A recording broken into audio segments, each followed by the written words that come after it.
उत्तर प्रदेश विधानसभा budget सत्र में अपना दल कमेरावादी के नेता और सिराथू सीट से समाजवादी पार्टी के विधायक पल्लवी पटेल ने यूपी सरकार और सीएम योगी आदित्यनाथ पर जमकर हमला बोला। उन्होंने महाकुंभ की अव्यवस्थाओं से लेकर सदन में उर्दू और अंग्रेजी पर छिड़े भाषाई विवाद पर जमकर सरकार को घेरा। जी हां, पल्लवी पटेल ने आरोप लगाया है कि सरकार हमेशा सांप्रदायिक मुद्दे को बढ़ावा देकर जनता का ध्यान भटकाने का काम करती है। संशोधन प्रस्ताव रखने का आपने मुझे अवसर प्रदान किया।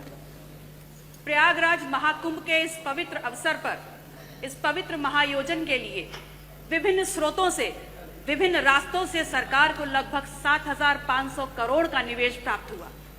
और इसलिए प्राप्त हुआ, इस सोच के साथ प्राप्त हुआ कि देश विदेश प्रदेश के हर कोने से आने वाले श्रद्धालुओं के लिए हर प्रकार की सुविधा और व्यवस्थाएं मुहैया कराई जा सके।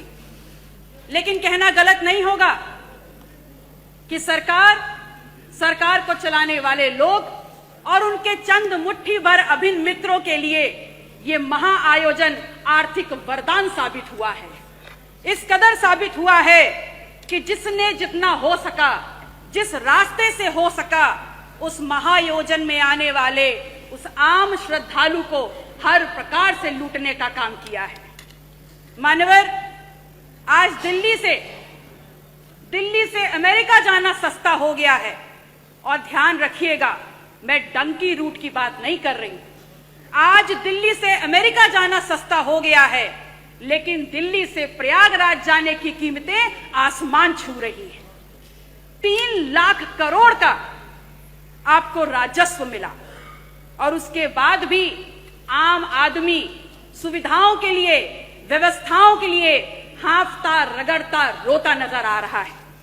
मान्यवर, सामाजिक और धार्मिक आयोजन में सरकार ने अपनी तरफ से व्यवस्था की गारंटी ली थी, तो आज सरकार को सामने आकर के इस बात को स्वीकारना होगा कि आप ठीक व्यवस्थाएं दे नहीं पाए।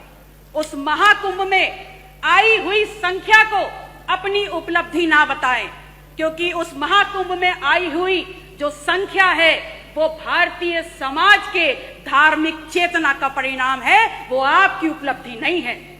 उसका श्रेय लेना बंद करिए, बल्कि प्रमुखता से सामने आकर के जो खामियां हुई हैं, जो अव्यवस्था हुई है, उसको स्वीकारिए और सबक लीजिए कि आगे ऐसा दोहराया ना जाए।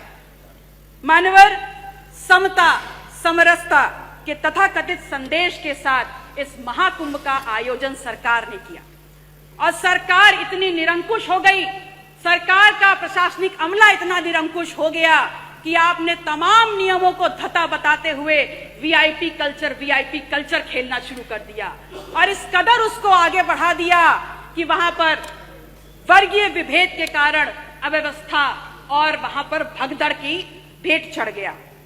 आम जन की आस्था, आम जन की भावनाएं के साथ जो खिलवाड़ हुआ है वो महज निंदनीय मात्र नहीं है, बल्कि एक पाप है। और वो पाप इस कदर है कि किसी भी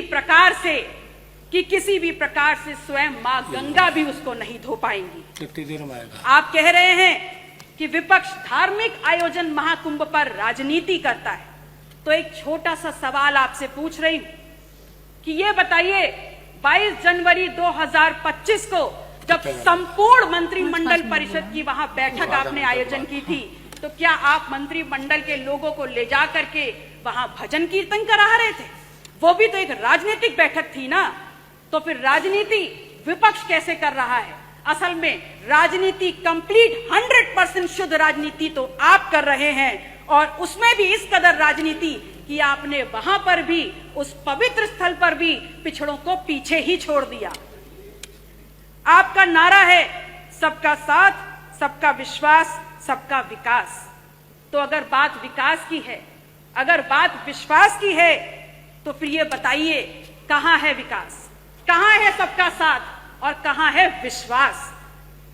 सच्चाई ये है कि तथाकथित सरपट दौड़ती विकास की इस ट्रेन को पकड़ने के चक्कर में बहुत सा सामान प्लेटफॉर्म पर पीछे छूट गया, और जो छूट गया उसमें है इस प्रदेश की आधी आबादी की सुरक्षा, जो प्लेटफॉर्म पर छूट गया वो है नौजवानों की नौकरी का सपना, और जो पीछे छूट गया उसमें है शब्दों की मर्यादा और हमारा अदब। शायद इसीलिए उस दिन सदन में जब विपक्ष के द्वारा विधानसभा की कार्रवाई में उर्दू को सम्मिलित करने की बात की गई तो यहाँ पर अशोभनीय और असंसदीय भाषा का प्रयोग किया गया।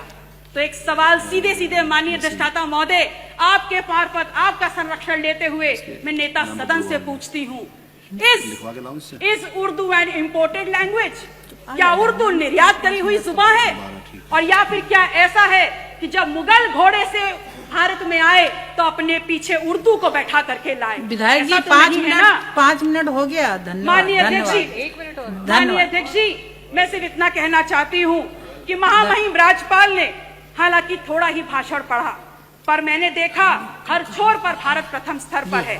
बड़ी प्रसन्नता हुई और अगले ही पल ये भी समझ में आ गया कि माननीय राज्यपाल महोदय की क्या गलती है, वो तो बहुत दूर से आई हैं। असल में उनको जो झूठा सच्चा लिख के दे दिया गया उन्होंने पढ़ने का काम किया। अगर सच्चाई समझना चाहते हैं तो समझ लीजिए कि NCW के 2024 के आंकड़ों में उत्तर प्रदेश यदि फर्स्ट है तो महिला के ऊपर और अपराधों में फर्स्ट है। अगर फर्स्ट है तो बाल यौन शोषण के मामलों में फर्स्ट है। कल प्रदेश के मुखिया जब सदन में बात कर रहे थे तो कुंभ में हुई दुर्घटना पर षड्यंत्र की उन्होंने एक तरफ इशारा किया। उन्होंने बताया कि खिलाफ साजिश हो रही है उनकी सरकार के और उनके खिलाफ। तो ये सवाल सिर्फ उनका नहीं है, पूरे विधायक जी धन्यवाद। मैम 30 सेकेंड खत्म हो रहा है। लास्ट माथे पर कलंक लगा है।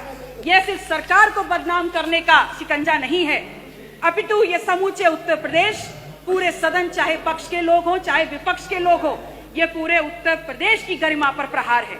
कुंभ ना सरकार का आयोजन है ना भारतीय जनता पार्टी का आयोजन, ये कुंभ भारत की सांस्कृतिक विरासत है, भारतीय समाज के विभिन्न आध्यात्मिक विचारों का आयोजन है और उत्तर प्रदेश सदैव इस आयोजन की आने वाले श्रद्धालुओं की मेजबानी करता रहा है।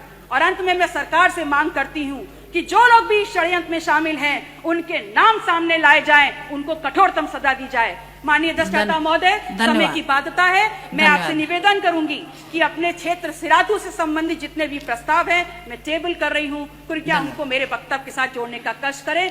नमो बुद्धाय, जय संविधान।